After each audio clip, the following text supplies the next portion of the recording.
In this video, we'll explore the life and work of a great painter called Henry Fuseli that stood on the threshold between Classicism and Romanticism. We'll also emphasize on the psychology and myth surrounding his great work. Before we start, be sure to comment on what your favorite painting or painter is. Henry Fuseli was a Swiss painter, draughtsman and writer on art who spent most of his life in Britain. Henry Fuseli's original name was Johann Heinrich Fuseli, and he was born on the 7th of February of 1741 in Zurich. His paintings were viewed as the most original, dramatic and sensual work of his very time. He was educated intellectually and artistically, and has initially studied theology. In 1761, Fuseli was forced to leave the country as a result of having helped Lavater to expose an unjust magistrate whose powerful family sought revenge. He traveled through Germany and then in 1765 visited England, where he supported himself for some time by miscellaneous writing. Eventually, he became acquainted with Sir Joshua Reynolds, to whom he showed his drawings. Following Reynolds' advice, he decided to devote himself entirely to art. In the year 1770, he made an art pilgrimage to Italy. During his stay in Rome, Fuseli studied the works of Michelangelo and other classical art that influenced him greatly. Henry Fuseli was one of the original artists that contributed their work to John Boydell's Shakespeare Gallery. He also had a great influence on the style of his contemporary painter known as William Blake. Fuseli held the posts of Professor of Painting and Keeper at the Royal Academy. Before we continue to examine the paintings of our author, consider hitting the like and subscribe button if you want more content like this. Your support is what helps the channel grow in quality. When it comes to his paintings, Fuseli favored the supernatural aspects of being and was an artist of transitions and transgressions. He painted everything with exaggeration as he believed that it was necessary when it comes to higher branches of historical painting. I'll quote the 1911 edition of the Encyclopaedia Britannica regarding Fuseli's style. His figures are full of life and earnestness, and seem to have an object in view which they follow with intensity. Like Rubens, he excelled in the art of setting his figures in motion.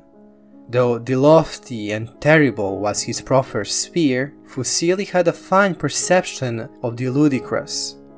The grotesque humor of his fairy scenes, especially those taken from A Midsummer Night's Dream, is in its way not less remarkable than the poetic power of his more ambitious works."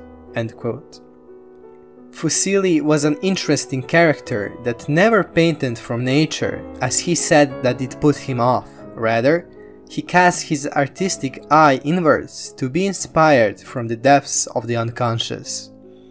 The main themes of his work were mythical and Gothic ones, drawn from various literary works. Fuseli painted over 200 pictures, but he exhibited just a few. The first painting to excite the masses was The Nightmare, exhibited in 1782. In the picture, we can see many thought-provoking themes such as horror, dark magic and sexuality. The Plutonic aspects of life that crawl out of the dark and the torturous unconscious that seizes the dreamer is what makes this piece so profound and unsettling. Be sure to write down in the comments what do you feel when looking at this painting. Moreover, most of Fuseli's scenes are full of expression where the character is seized in rapture and caught in extreme psychological states. His art is sublime, eerie and ecstatic, as if the beholder stood face to face with profound archetypal instances that jumped out from the eternal substratum of the material reality. Fuseli's art is full of numinous qualities that arouse spiritual or religious emotion, mysterious or awe-inspiring, as Rudolf Otto said.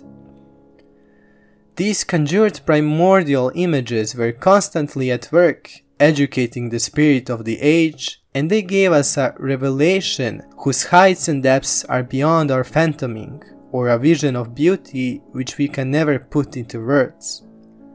In Fuseli's case, it was a vision of terror.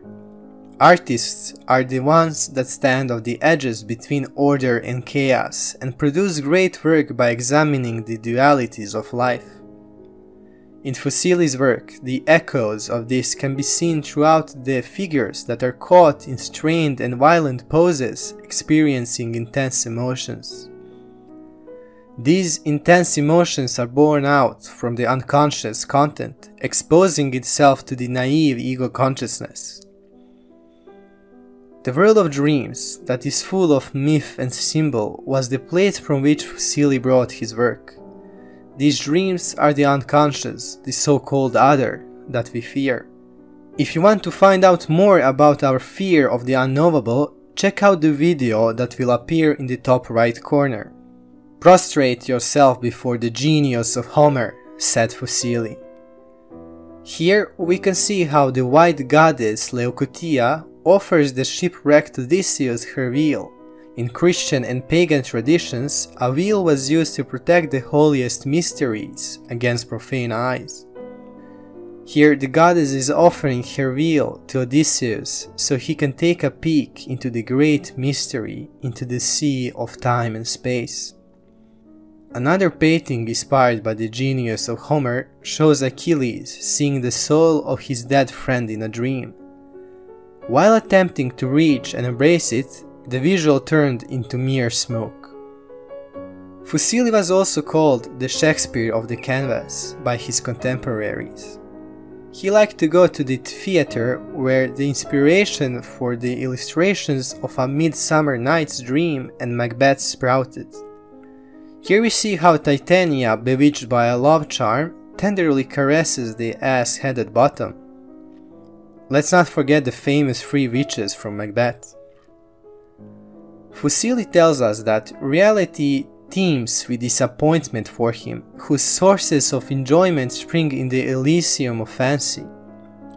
Here I may add that Carl Jung in the Red Book says that he learned in the Mysterium to take seriously every unknown wanderer who personally inhabits the inner world, since they are real because they are effectual." End quote. There exists a scientific phobia against fantasy upon which the modern man is crucified. Our inner world isn't less effectual than the outer world. Even the so-called physical reality was dreamed into existence from the Elysium of fancy, or the collective unconscious, as Carl Jung puts it.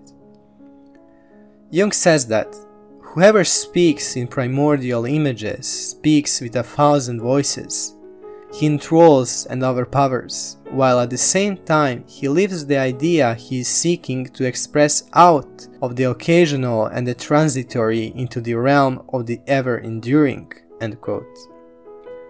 The great work of Fuseli's art is a product of his time, of the whole world in which he lived, and of the millions of people who surrounded him, and of the thousands of currents of thought and the myriad streams of activity which have flown around him.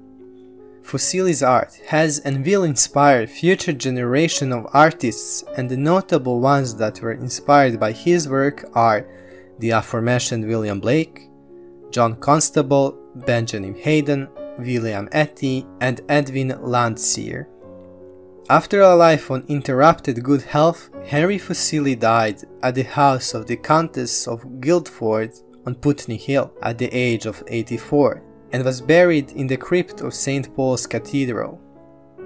Let's conclude this video with a quote from Carl Jung. "The artist is not a person endowed with free will who seeks his own ends, but one who allows art to realize its purposes through him.